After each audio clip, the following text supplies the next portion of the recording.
നമസ്കാരം. CPM-നെ വെല്ലുവിളിച്ച് പുറത്തുപോയ നേതാക്കൾ നിരവധിയാണ്. എന്നാൽ അവരൊന്നും കാണിക്കാത്ത സാഹസമാണ് PV അൻവർ നടത്തിക്കൊണ്ടിരിക്കുന്നത്. ഇപ്പോൾ CPM വിട്ട നേതാക്കളുടെ രാഷ്ട്രീയ ജീവിതം തന്നെ അവസാനിച്ചിട്ടുണ്ട്.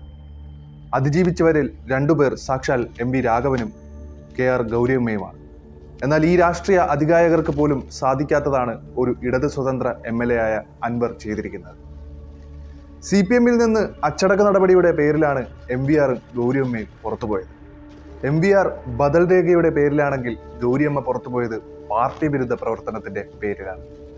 ഇരു നേതാക്കളും അച്ചടക്ക നടപടിക്ക് ശേഷം നേരിട്ടത് ക്രൂരമായ ആക്രമണങ്ങളായിരുന്നു.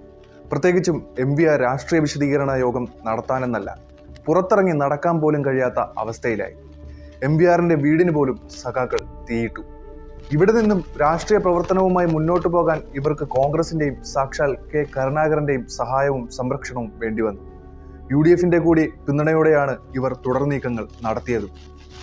എന്നാൽ PV അൻവർ ഇങ്ങനെ ഒരു സഹായമോ സംരക്ഷണമോ ഇല്ലാതെ ഒറ്റയ്ക്ക് വഴിവെട്ടി മുന്നേറുകയാണ്. ആരുടെയും സഹായം അഭ്യർത്ഥിച്ചിട്ടില്ല. തനിക്ക് പറയാനുള്ളത് കേൾക്കാൻ നിലമ്പൂരുകാരെ വിളിച്ചു. രാഷ്ട്രീയ ഭേദമന്യേ ചന്തക്കുന്നിലേക്ക് അവർ ഒഴുകിയെത്തുകയും ചെയ്തിട്ടുണ്ട്. ഇത് CPM-നെയാണ് ചിന്തിപ്പിക്കുന്നത്, അല്ലെങ്കിൽ ചിന്തിപ്പിക്കേണ്ടത്. പിണറായിയാണ് CPM എന്ന ആരോപണം ഒഴിഞ്ഞും തെളിഞ്ഞും കുറച്ചു നാളായി ഉയർന്നു കേൾക്കുന്നത്. മാധ്യമങ്ങൾക്ക് പോലും പിണറായിയെ ഭയമാണെന്ന വിമർശനം പോലും ശക്തമായി ഉയരുന്നുണ്ട്.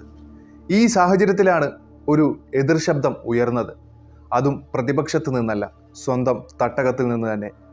അതിരൂക്ഷമായി പ്രതിപക്ഷം പോലും പറയാത്ത ശക്തമായ ഭാഷയിൽ അൻവറിന്റെ ആരോപണങ്ങൾക്ക് മറുപടി പറയേണ്ടത് പിണറായി മാത്രമല്ല, CPM-ഉം കൂടിയാണ്.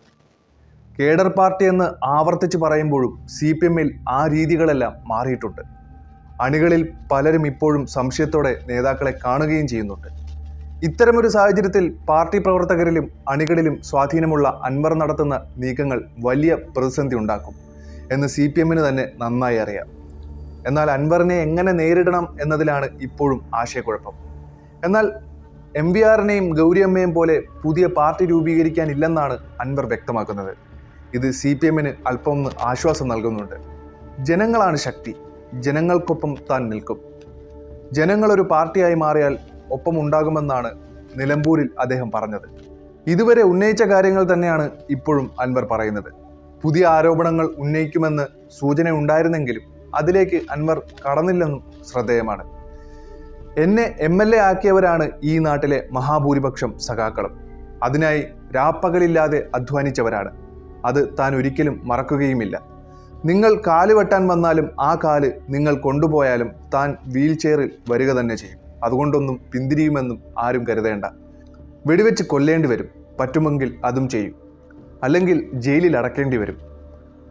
പലതും വരുന്നുണ്ടല്ലോ. താൻ ഏതായാലും ഒരുങ്ങി നിൽക്കുകയാണെന്ന് അൻവർ പറയുന്നുണ്ട്. അൻവർ CPM-നെയാണോ വെല്ലുവിളിക്കുന്നത്? അല്ലെന്ന് അൻവർ തന്നെ പറയുന്നുണ്ട്. അപ്പോഴും ചില മാധ്യമങ്ങൾ അൻവർ CPM-നെതിരെ പറയുന്നുവെന്ന് വളച്ചൊടിക്കുന്നുമുണ്ട്.